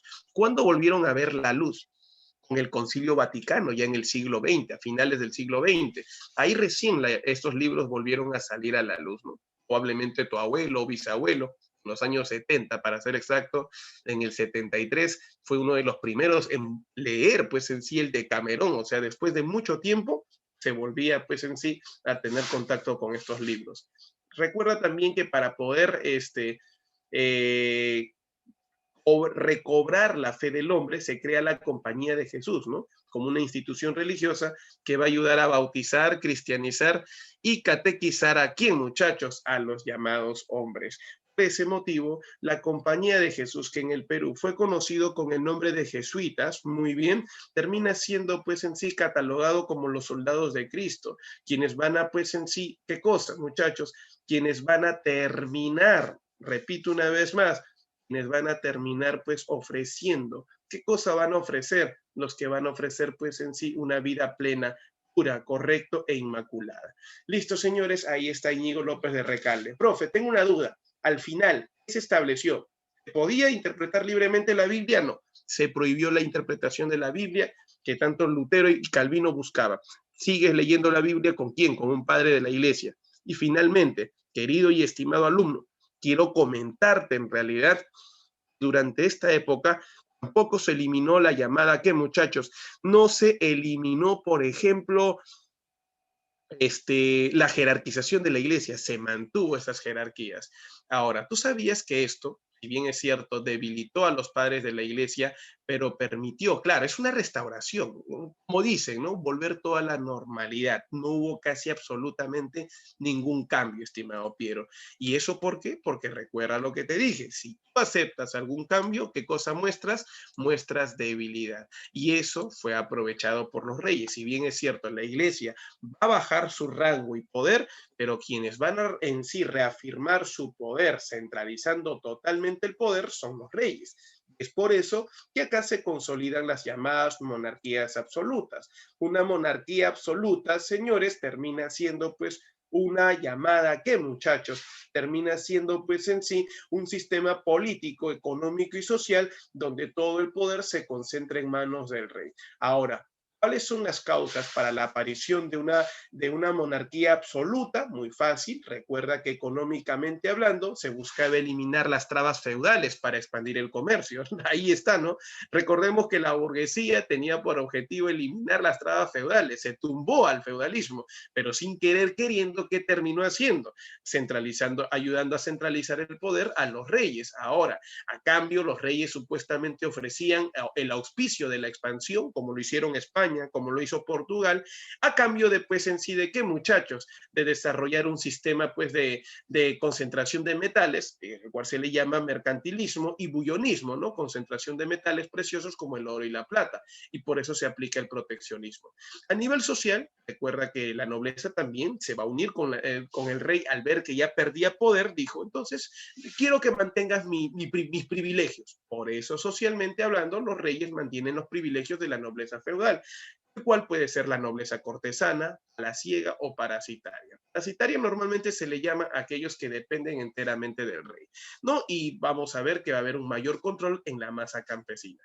Políticamente hablando, se va a poner fin a la poliarquía feudal, ya los feudales solamente su poder es simbólico, decir conde, duque o marqués ya no significa ser gobernador de algo muy poderoso, ahora más es un título nobiliario, se forman los estados-nación, se da la centralización del poder en manos solo y únicamente del rey y se establecen alianzas entre burgueses y reyes, recordando pues así los famosos proyectos de qué, muchachos, los proyectos de expansión. Muy bien, claro, los reyes vuelven al ruedo, vuelven al poder. Ahora, no solamente es Hobbes, querido Piero. Acá en sí, si hablamos de otra causa, y ahí están las justificaciones ideológicas, encontramos a varios personajes, inclusive antes que Hobbes, correcto, uno de los primeros hombres en justificar el dominio del rey termina siendo James Bossuet, ¿no? El cual es el hombre que justamente justifica esta teoría llamada el providencialismo. ¿Y por qué motivo, profesor, el providencialismo es importante? Es una teoría que explica que el poder que poseen los reyes proviene de Dios. Te repito una vez más. ¿Cómo, de dónde sacó esa idea Bossuet? Bossuet dice, correcto, él escribe una obra, la política, apunta, apunta, apunta, así se llama su obra, la política extraída de las sagradas escrituras. Te repito una vez más y apunta, obra de Bossuet. La política extraída de las Sagradas Escrituras. Oye, chochera, pero está recontra fácil. En esta obra, al decir la política extraída de las Sagradas Escrituras, ¿de qué cosa está hablando, querido alumno? Al decirnos la política extraída de las Sagradas Escrituras, te está diciendo que el poder que tiene el rey está explicado en la Biblia. Y por tal motivo, señores, si el poder proviene de Dios, nadie, un mortal común y corriente, un poblador común y corriente, no puede criticar, señores, al rey. Y si va a buscar una justificación, el rey en ningún momento tiene por qué darte a ti explicación. A la única persona que le va a brindar explicación de sus actos, errores o de lo que él haga, simplemente es a Dios. Así que a ti no te va a decir absolutamente nada. Ahí está Bossuet, señores, explicando la idea del providencialismo, que es la justificación del poder divino del rey. Y lógicamente, si el rey es un ser que tiene un poder divino, es un Dios terrenal y mira tú pues esa imagen, ¿no? Vemos a los padres, imagínate, coronando a los reyes, inclusive accediendo a que su poder es menor al del rey. El rey es la única gran autoridad, es el llamado que, muchachos, es el Dios terrenal. Jean Bodino decía que el rey es la fuente de todo derecho, él es la única autoridad que puede establecer o justificar el quehacer del hombre. Muy bien, ahora la política aún se basaba en la política de Maquiavelo, pero ya te dije, Piero, desde la clase pasada, la idea, señores, de Maquiavelo no es lo que Maquiavelo en realidad ha creado. Maquiavelo ha en sí aprendido esa idea de César Borgia. ¿Dónde está el oído cuando yo hablo de estas cosas? No apuntan, eso es lo malo, no apuntan. Apunta entonces, hijo. Recuerda que Maquiavelo saca esta idea de César Borgia y era lógico que estas ideas, ya expresadas a través de la literatura de Maquiavelo, simplemente ¿qué iba a pasar? Iban a ser asumidas por muchos reyes, ¿no? ¿Cuál es la idea? Conservar el poder, ¿no? Evitando a cualquier costo, correcto, justamente que haya una competencia. Listo, señores. Y ahí recién viene Hobbes, ¿no? Quien justifica el llamado absolutismo para garantizar el orden. O sea, mientras que Bossuet y Jean Bodino hacen una justificación ideológica, Hobbes, correcto, a través de la obra El Leviatán, realiza una justificación, pero ¿de qué carácter? Él hace una justificación de carácter, pues, político, ¿no? Y él dice, señores, correcto, que sí debe existir el absolutismo, porque él se basa en la prehistoria y dice, ¿se acuerdan ustedes cuando todos eran pues en sí salvajes? Recuerda que de todos esos salvajes, muy bien, el estado natural y el estado civil, te decía, ¿no? ¿Qué cosas hacían? Entre todos ellos se mataban. Pero recuerda que hubo un hombre, correcto, que desarrolló una capacidad intelectual mayor. Ese hombre en qué se convirtió en autoridad. Ese hombre en qué se convirtió en líder y ayudó a civilizar a los otros hombres. Pero te diste cuenta que cuando no hubo este líder, ¿qué hacían entre ellos? Eran lobos frente a otros lobos y se mataban entre ellos. Por eso la frase de que el hombre es lobo del hombre. Entonces, el peor estado del hombre es cuando entran en una guerra civil. Pero ¿quién evita una guerra civil? La llamada autoridad política. Por eso que él justificaba el poder de los reyes. Ahora entienden todos ustedes por qué motivo en sí Hobbes justificaba el absolutismo, porque consideraba que de esa manera evitaba qué cosa. Evitaba, pues en sí, no te olvides, por favor, evitaba justamente este mal desarrollo o mal actuar político. Muy bien, señores, de la sociedad, claro está. Entonces así el rey centralizaba el poder y evitaba pues el salvajismo, las guerras civiles. Muy bien, listos, señores. Así es, querido Pierre Leviatán, todo lo puede, dicen, ¿no? Al revés. Muy bien, señores. Ahora sí, ¿cuáles son las características entonces en base a esas ideas? Primero, todo el poder se concentra en manos del rey. Vamos a ver que los reyes establecen la idea de sucesión hereditaria. Los hijos se quedan con el poder. ¿Y cómo se puede establecer eso? A través de las dinastías o casas que logran matrimonios, pues en sí, alianzas matrimoniales. Vamos a ver una fuerte presión fiscal. ¿Qué significa esto de presión fiscal? Cobros excesivos en el ámbito de impuestos. Recuerda que surge la nobleza de corte y la nobleza de campo, ¿no? Nobleza de corte es la que vive en el palacio, la que vive pues en realidad trabajando con el rey directamente y de campo en las provincias. Muy bien.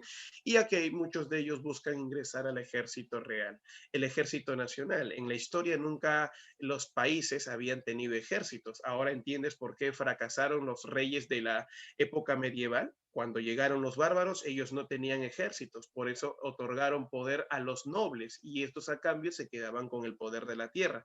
Ahora no, va a haber un ejército real. Muy bien, el ejército nacional, vamos a decir de esa manera. También se da el desarrollo de la diplomacia, ¿no? Las buenas relaciones entre los llamados, ¿qué muchachos? Políticos, representantes de quién, muchachos?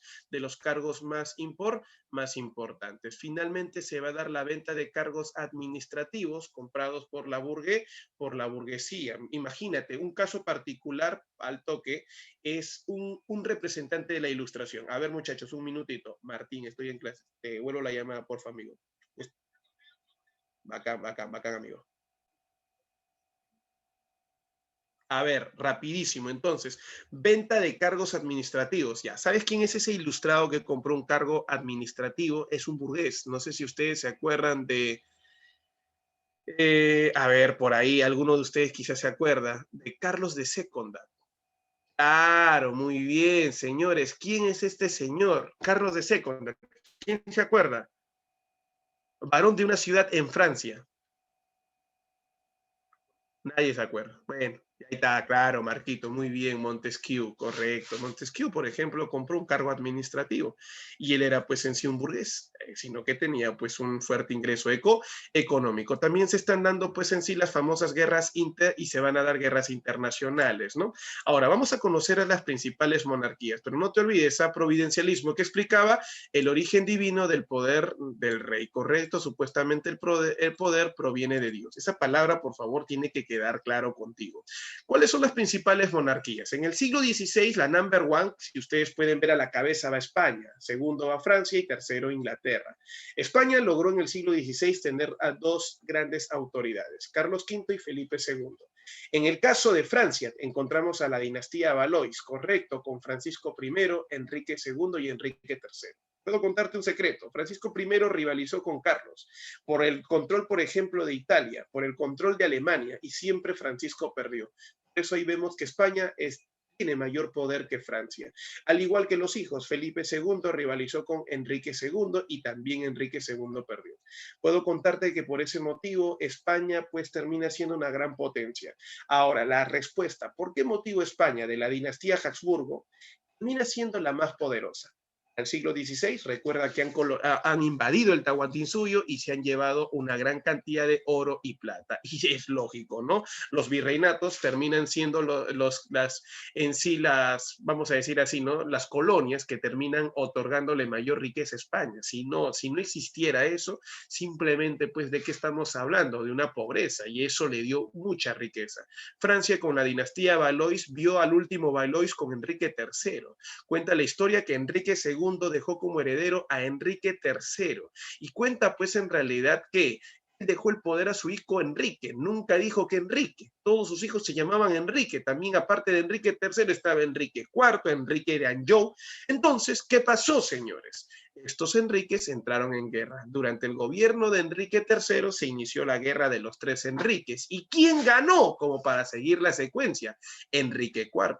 Enrique IV no es en sí un Enrique Valois. ¿Y qué era? Un Enrique Borbón. Por eso que para el finales del 16, inicios del 17, en Francia ya no van a estar los Valois, sino los Borbón. Y en Inglaterra, la dinastía Tudor, con Enrique VIII, que ya tú sabes, expulsó a la Iglesia Católica, crea la Iglesia Anglicana, Eduardo VI, que gobernó muy poco tiempo, mantuvo el anglicanismo, María, que se casó con Felipe II de España, restablece el catolicismo, pero no le gustó a Isabel, quien mató a María, y establece y oficializa el anglicanismo mediante el Acta de Uniformidad. Esto viene a ser el siglo XVI. Ahora, el siglo XVII cambia. Miren ustedes dónde está España y dónde está Francia. ¿Qué, profe? ¿Pero España no pisaba Francia? Ahora hay un detalle. Varios países para el siglo XVII ambicionan, quieren quitarle las riquezas que posee España. Y en ese sentido, profe, ¿qué termina pasando? Van a entrar en una guerra. Esa guerra se llama la Guerra de los 30 años, de 1618 a 1600, no te olvides, 48. Resultado, estimado y querido alumno, voy a comentarte rapidísimo. Amigos, muchachos, todos ustedes, amigos, señores, la guerra terminó beneficiando. Fue todo contra España, pero en sí ahí hubieron varios países. Inglaterra, por ejemplo, ahí está Francia, y el más beneficiado fue Francia. Enrique IV, señores, inició la dinastía Borbón para el siglo XVII allá en Francia, pero fueron Luis XIII, correcto, Luis XIII, quien justamente inició la etapa de consolidación del absolutismo. Con él se eliminó las trabas, no te olvides, las trabas políticas, libertarias que habían en Francia. pero fue Luis XIV la persona que centralizó totalmente el poder. Él es la máxima autoridad y la voz representativa del sistema absolutista. Por eso es que él es la máxima figura y Francia el mayor poder en el siglo XVII en la historia, con el mayor representante del absolutismo, Luis XIV. Él apodado como el Rey Sol, ¿correcto? Acuérdate que a él, correcto, se le conoce por una frase que él mismo asumió, ¿no? El Estado soy yo. Imagínate decir el Estado soy yo, significa que no hay mayor autoridad que la autoridad que él posee. Por esa razón, queridos y estimados alumnos, el amigo llamado Luis XIV es la máxima autoridad. En el caso de Inglaterra, Isabel I, la reina virgen, justamente es llamada así. ¿Por qué? Porque no deja heredero. Y entonces, ante esa situación, ¿qué es lo que termina pasando? La persona que asume el poder es en sí un sobrino cercano. Este sobrino era rey de Escocia y se llamaba Jacobo VI. Él aceptó justamente ser gobernador de dónde? Aceptó ser gobernador de Inglaterra, pero para ser gobernador de Inglaterra lo haría con el nombre de Jacobo y de Jacobo I. Ahí se viene una situación bastante particular.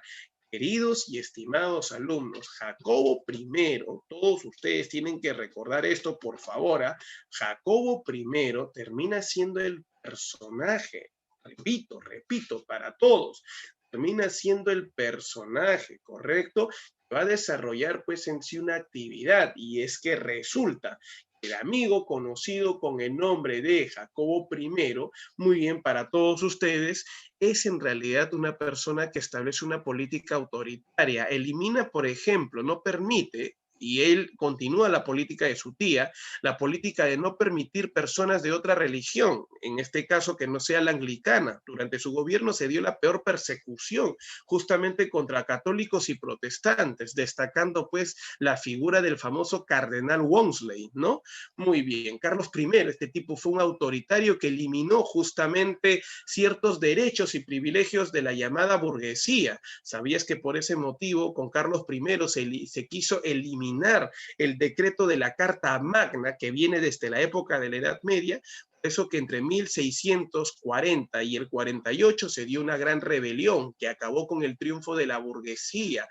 Ahí recuerda que se establece entre 1648 y 58 la República Liberal del señor Oliverio Cromwell, un burgués que lideró una rebelión en contra de una monarquía absoluta, acabando con Carlos I, que había suprimido, señores, los llamados privilegios de la burguesía y los llamados derechos. ¿Sabías tú que ese gobierno republicano es el primero dentro de la edad moderna? Un gobierno que acabó con una monarquía absoluta y que fue inspiración para muchos burgueses. Ahora, este gobierno, lógicamente, tenía que dejar obras en favor de la burguesía. Ahí destaca el acta de navegación, ¿no? Este acta de navegación que será conocido ¿por qué razón? Porque otorga la libertad de navegación a los grandes comerciantes. Pero, profe, ¿por qué dice hasta el 58? Oliverio Cromwell muere y le deja el poder a su hijo, Ricardo Cromwell. No tiene la misma capacidad. Y el resultado es que Ricardo Cromwell pierde, señores, pues en sí, el poder. De esta manera, al perder el poder, nos cuentan en la historia, queridos y estimados alumnos, que vuelve al poder la monarquía, pues en sí la dinastía Estuardo, con Carlos II, hijo de Carlos I, de la dinastía Estuardo en Inglaterra, quien establece la ley del habeas corpus. Luego viene Jacobo II, que algunos lo llaman el rey impostor. Él en 1688 sufrió justamente una de las mayores revoluciones que es reconocida en la historia de Inglaterra, la famosa Revolución Gloriosa, aquella revolución que unió intereses de la nobleza e intereses de quién, muchachos, de la burguesía, juntos ganando esta revolución y acabando y poniendo fin a la monarquía absoluta y en su lugar compartiendo el poder a través de la monarquía constitucional, donde el rey no va a gobernar solo, sino con un parlamento. El rey es rey, pero el Parlamento es el pueblo. El Parlamento es la voz del pueblo, el Congreso, vamos a decirlo así, y está conformado por los burgueses. Recuerda que el Parlamento tiene el poder de crear leyes. Las leyes, lógicamente, van a ser en favor del comercio, de la burguesía, no en favor del rey. Por ese motivo encontramos una necesidad ¿Sabías tú que crecieron las poblaciones y por eso la alta demanda de productos? Ante esa situación, ¿qué termina pasando? La burguesía necesita desarrollar mejor la actividad de la industria, eliminando el sistema de qué, muchachos, eliminando el sistema artesanal, pasando a un sistema industrial. Ahora entiendes por qué motivo la educación mejoró su calidad y por eso se desarrolla la famosa revolución industrial. Consecuencia de la revolución gloriosa, la burguesía llega al poder y promueve la revolución industrial para el siglo XVIII. Si esto es el siglo XVII, en el siglo XVIII, revolución industrial. Por eso, una condición para que un país desarrolle revolución industrial es que la burguesía esté en el poder. ¿Y qué fue con España? Te dije que la guerra de los 30 años los debilitó. La dinastía Habsburgo empezó su etapa de debilitamiento con Felipe III, correcto, quien inició la guerra de los 30 años, Felipe IV, quien perdió la guerra, y Carlos II, apodado el rey hechizado, ¿no? Pobre hombre, era un hombre con retardo mental, no tuvo herederos, y consecuencia de ello es que se inició una guerra, ¿no? Una guerra por el control político de España, donde dos familias se van a pelear, los Habsburgo, que quieren mantenerse en el poder, como la Casa Austria, y los famosos Borbón, ¿no? Al final, ¿quién ganó? Los Borbón. Por eso que en el siglo XVIII vemos a la famosa familia Borbón. Muy bien, muchachos, listo. De esta manera hemos hablado de las principales monarquías. Mi pregunta es, querido y estimado alumno Mega, hasta acá, ¿me deje entender? Cocos pregunta, ¿me estoy dejando entender? Listo, campeones, gracias a todos ustedes. Ahora sí, pero tú sabes que tiene que llegar el momento donde la burguesía buscará alcanzar el poder. ¿Y cómo es que la burguesía se dio cuenta de que los reyes eran pues en sí personas, muy bien, que están pues en sí suplantando el poder? Personas que en realidad no en sí no representan el poder del pueblo. Entonces ahí viene la ilustración, que es el pensamiento político filosófico basado en el uso de la razón. En pocas palabras, en resumen, es un movimiento intelectual que, repito, se basa en el uso de la razón. ¿Y qué significado, profesor, tiene la ilustración? Pero es recontra fácil. Lo que te brinda solamente es conocimientos. Esa es una persona ilustrada. Yo le digo Israel, o puedo decir Piero, ilústrame. Ah, ¿con qué? Con tus conocimientos. O sea, vas a brindarme tus conocimientos. La ilustración, entonces, es un movimiento profe intelectual. ¿Y cuál es la base de la ilustración? ¿Cuál es el movimiento más en sí, más desarrollado anteriormente que nosotros hayamos conocido? Y te pongo claves, el humanismo o el renacimiento. ¿Quién es más avanzado intelectualmente hablando? A ver, tú responde al toque, que está recontra fácil la respuesta. Vamos, muchachos, yo sé que usted puede. ¿Cuál de los dos es el más avanzado? Y ahí la primera respuesta de parte de quién, vamos a ver, de parte de Piero. Oye, Piero, yo no estoy poniendo la ilustración, te estoy mencionando, te estoy preguntando. La ilustración toma como base a quién, al renacimiento o al humanismo. Ya, al toque, ¿cuál de los dos es el más avanzado? Todos. Cristina dice que es el humanismo. A ver, por ahí. Otra respuesta. Pablo dice que es el Renacimiento. Y vamos para no perder más tiempo. Y Juan Villano también el Renacimiento. Cris, no te olvides, por favor. El humanismo es la base del Renacimiento. Correcto. Entonces, recordemos que si es la base, el Renacimiento termina siendo el todo. Correcto, el complemento, y termina desarrollando más actividades. Un ejemplo claro es la figura de Leonardo da Vinci, quien no solamente es un artista plástico, no solamente es un pintor, también es un inventor, es un astrónomo, es un matemático, etcétera, etcétera. ¿Te diste cuenta cuántos conocimientos hay? ¿Quién tiene mayor conocimiento? Termina siendo el Renacimiento y no el humanismo. Por eso que la base, apuntas ahí, base, no te olvides, ideológica de la Ilustración es el Renacimiento. De ahí sacan los conocimientos y lo van a ampliar conforme su necesidad. Ahora, ¿cuáles son las causas? ¿Por qué la burguesía plantea la Ilustración? Políticamente hablando hay un interés, ¿no? Saber el verdadero origen del poder que tiene el rey, porque es una crítica al sistema absolutista, están en contra del providencialismo, buscan socavar, llegar al verdadero origen del poder del rey. rey. ¿Es verdad que el poder que tiene el rey proviene de Dios? No, ellos van a demostrar que eso no es cierto. Económicamente hablando, una vez más, es una crítica a la feudalidad.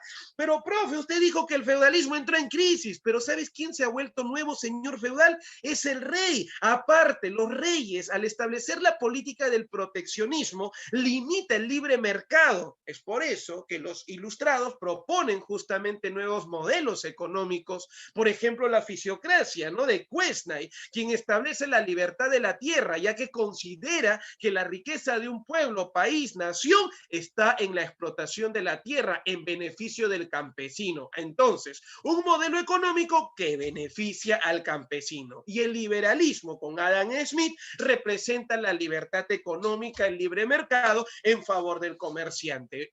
Profe, en resumen, los modelos económicos que plantea la ilustración son la fisiocracia y el liberalismo, que representan a quién, al campesino y al llamado burgués. ¿En contra de quién, profe? ¿Quién es el enemigo de la ilustración? El enemigo económicamente hablando es el mercantilismo. Pucha, que este sí está en contra del mercantilismo, que representa pues en sí la llamada ¿qué? Monarquía absoluta. E ideológicamente hablando, por favor a todos ustedes, no se olviden, por favor, rapidísimo, ideológicamente hablando, encontramos la influencia del Renacimiento. Sí, efectivamente, Pierito Benítez, esa es la dialéctica, ¿no? Ahora, ¿dónde vamos a ver el origen de la ilustración? En Inglaterra, representado por Locke, que es el llamado padre del empirismo, utilizando justamente la idea del empirismo en su obra Ensayo sobre el entendimiento humano, considera que el poder no proviene de Dios, sino proviene del pueblo. Así, bajo esa idea de que la representación política, correcto, tiene que ser, valga la redundancia, dirigida por el pueblo,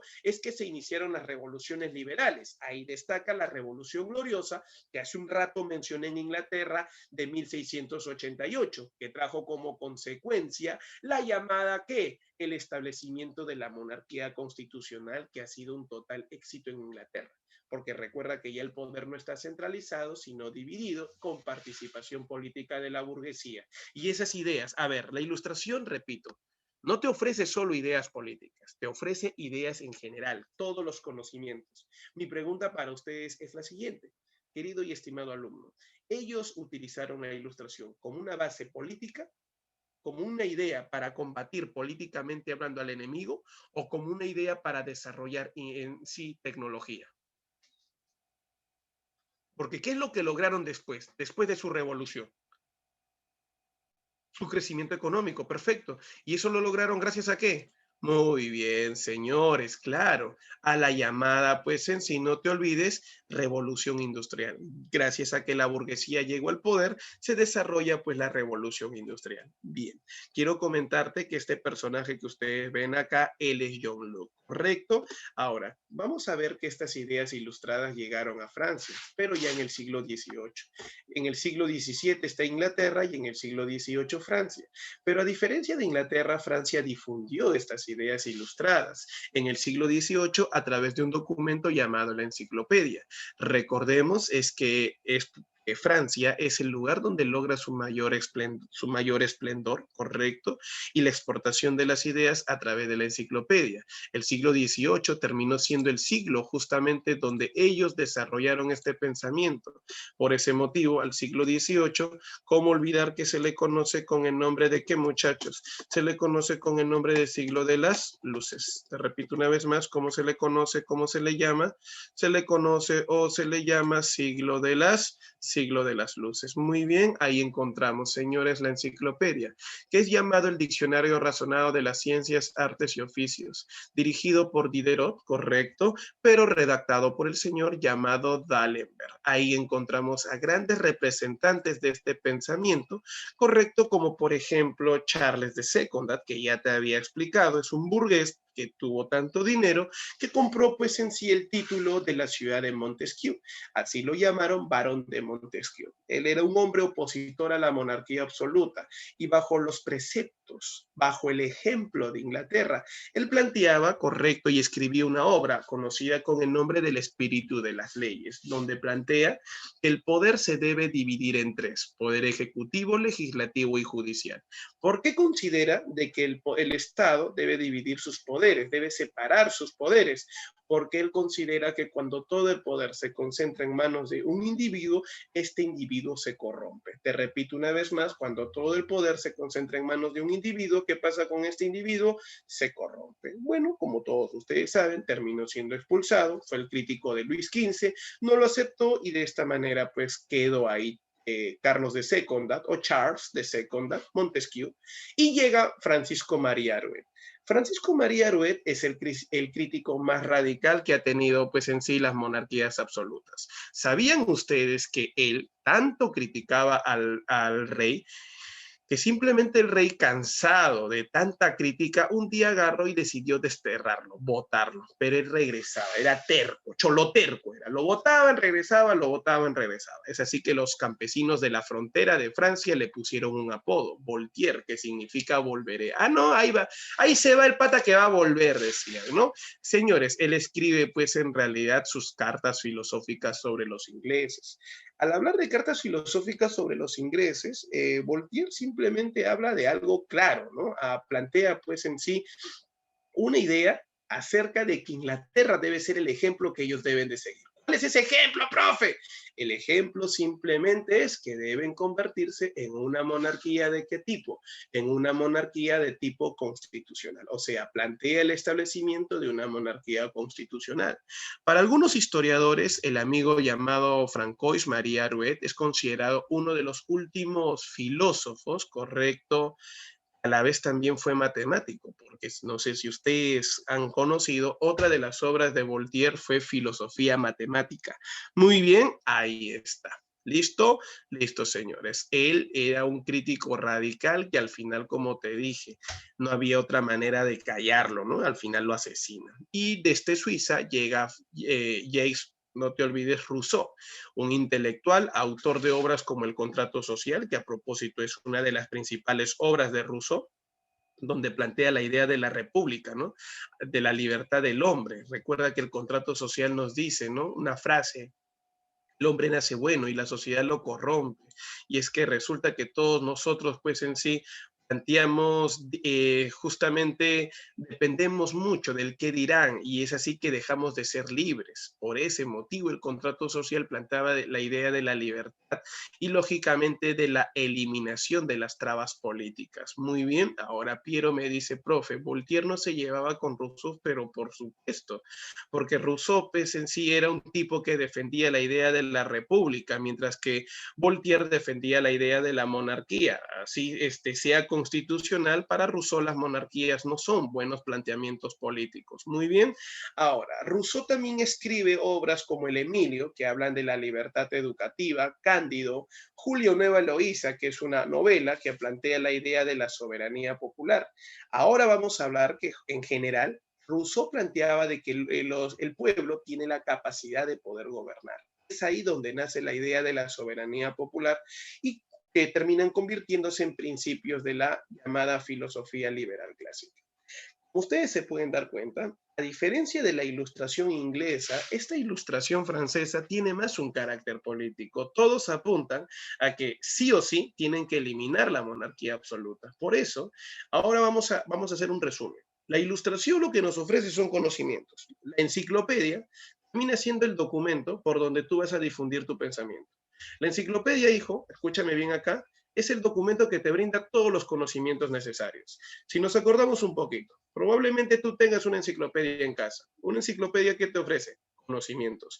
Así como hay literatura, también puede haber matemática y etcétera. Hay de todo ahí. O sea, te va a brindar los conocimientos. Estos hombres utilizaron estos conocimientos para conocer la naturaleza del rey y simplemente decir, tú no eres Dios. Por tal motivo, ¿cómo te saco del poder? Si no puedo por las buenas, por las malas. Entonces, la ilustración francesa, a diferencia de la inglesa, sí tiene una idea clara de acabar con la monarquía absoluta. Entonces, quede claro esta idea. La ilustración no está en contra del absolutismo. Son los hombres los que a la ilustración lo van a utilizar y le van a dar un sentido, por ejemplo, antimonarquía absoluta. Ese es el caso particular de Francia. En el caso particular de Francia, sí observamos claramente que están en contra de la monarquía absoluta. Y la consecuencia, fue la Revolución Francesa. ¿Sabías tú que en el mundo, cuando se dio la Revolución Francesa, muchos países optaron, ¿por qué, muchachos? Justamente por evitar a estas rebeliones, y por eso que terminaron ilustrando los reyes. Ese intento por conciliar la ilustración más el absolutismo se le conoce con el nombre de despotismo ilustrado. ¿Qué es el despotismo ilustrado? El intento de unir ideas ilustradas con el pensamiento de la monarquía absoluta. ¿Dónde se establecieron todo esto? En monarquías como Austria, Prusia, Rusia, España, Suecia y Portugal. Destacando reyes como José II de Austria, ¿no? El autor de la famosa frase todo para el pueblo pero sin el pueblo, que fue utilizado también por el rey de España, Carlos III, ¿no? Que a propósito en la historia de Perú es conocido por haber establecido las reformas borbónicas, que me imagino ya lo llevaron con el profe Francisco Mendoza. Catalina II de Rusia, ahí está, ¿no? Y Federico II de Prusia. Entonces, el despotismo ilustrado, en resumen, lo que busca es quedarse con el poder. Correcto, no importa, te dará algunas cosas, pero hay algo que nunca te va a dar, ¿no? ¿Qué cosa es? Compartir el poder político. Listo, señores. Así, en algunos casos particulares, supuestamente se evitó pues rebeliones y también golpes de Estado. Listo, muchachos. Ahí nos vamos a quedar. Hasta acá la pregunta es, ¿me dejé entender? ¿Tienen alguna duda, alguna pregunta? Quiero, por ahí, por ejemplo. Habla, por ahí. ¿Ninguno? Listo, muchachos. Entonces, gracias, Nayeli. Vamos a hacer algo. Ustedes van a tener solamente poco tiempo. Tienen unos 5 a 8 minutos para ir al baño, tomen agua, algo, ingieran algo, porque luego se viene una tremenda clase, la clase de geometría. Le voy a mandar la clave a Katicita, pero la próxima clase, escúchame bien acá, antes que Katy les dé las claves, recuerda, tú lo vas a resolver. Yo le voy a mandar la clave, sí, no te preocupes, pero hay un detalle. Yo la próxima clase, al iniciar la clase, desarrollo primero las preguntas. Me ha quedado corto el tiempo porque han sido varios temas que hemos tenido que trabajar. Muchachos, quiero aprovechar simplemente también esta hora, si en caso no hay ninguna otra reunión, quiero aprovechar para saludarlos a todos y desearles un feliz año 2021. Sé que el año 2020 ha sido trágico para muchos de nosotros, ha sido penoso. Yo sé que en realidad ha afectado a todos, pero el 2021 sé que va a ser nuestro año. Así que ya saben, vamos a lograr ese gran objetivo que es el ingreso a la universidad. Piñata de quien sea, yo voy a comprarme la piñata del COVID, quiero destruir al COVID. Listo, muchachos, un fuerte abrazo y éxitos a todos ustedes en este 2021, que logren su objetivo, que logren sus sueños y ya vamos, recuerda que estamos a pasos, a pequeños pasos de lograr ese objetivo, ¿cierto, Brisa? Con Mega vamos a lograr este objetivo que es el ingreso a la universidad. Cuídense, muchachos, gracias, Brisa, saluda por favor a Pantro, a tu mami, a tu papi y todos ustedes también saluden a sus mamis y a sus papis. Un fuerte abrazo, cuídense, chau, chau, muchachos, éxitos a todos. Nos vemos, cuídense, chau, chau. Gracias totales. Nos vemos, Piero, cuídense, chao todos. Gracias, Brisa, nos vemos, nos vemos. Gracias, profesor. Chicos, tienen un descanso hasta las 12 y ya nos vemos con el profesor Febres.